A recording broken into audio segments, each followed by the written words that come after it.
Presented by Risa Films.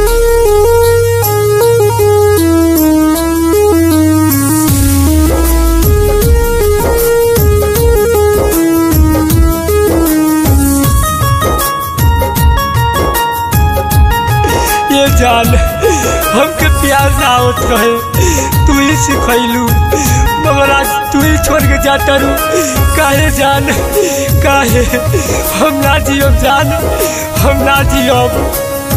प्यार को के हमारा से तू कैलू बेवफाई, प्यार को के हमारा से तू कैलू बेवफाई।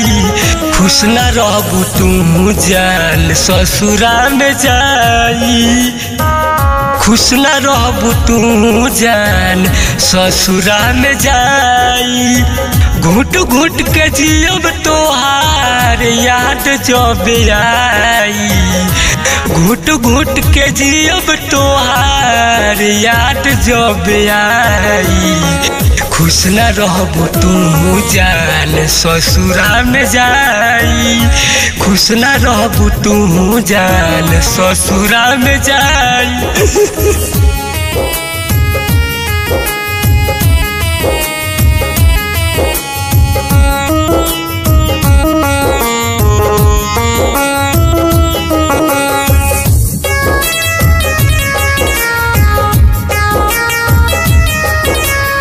जाइए बेवफा, हम न जनली तू ऐसा करबू, न तारा पीछे कबो न आईती, कबो न आईती। बोल जान कौन बाटे तोहरा मजबूरी, जेकरा चलते आज हमसे बनतात दूरी।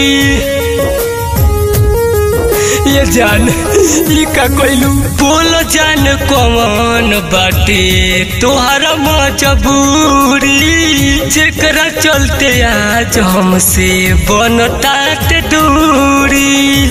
सोचल सारा सपना दियालू माटी में मिलाई, सोचल सारा सपना दियालू माटी में मिलाई। खुश न रहबू तू जान ससुरा में जाई, खुश न रहबू तू जान ससुरा में जाई। चांद केतलो अजोर करी उ कबो सितारा ना होई, चांद केतलो अजोर करी उ कबो सितारा ना होई। अब के हंस के केतलो बतिया ले, ये जान प्यार केहू से दोबारा ना होई, प्यार केहू से दोबारा ना होई। रंग बाज रविंदर के तू लिहलू अपनाई, दयालु दीवाना के कैसे गइलू भुलाई। ये जान ई का कोइलू, रंग बाज रविंदर के तू लिहलू अपनाई, दयालु दीवाना के कैसे गइलू भुलाई।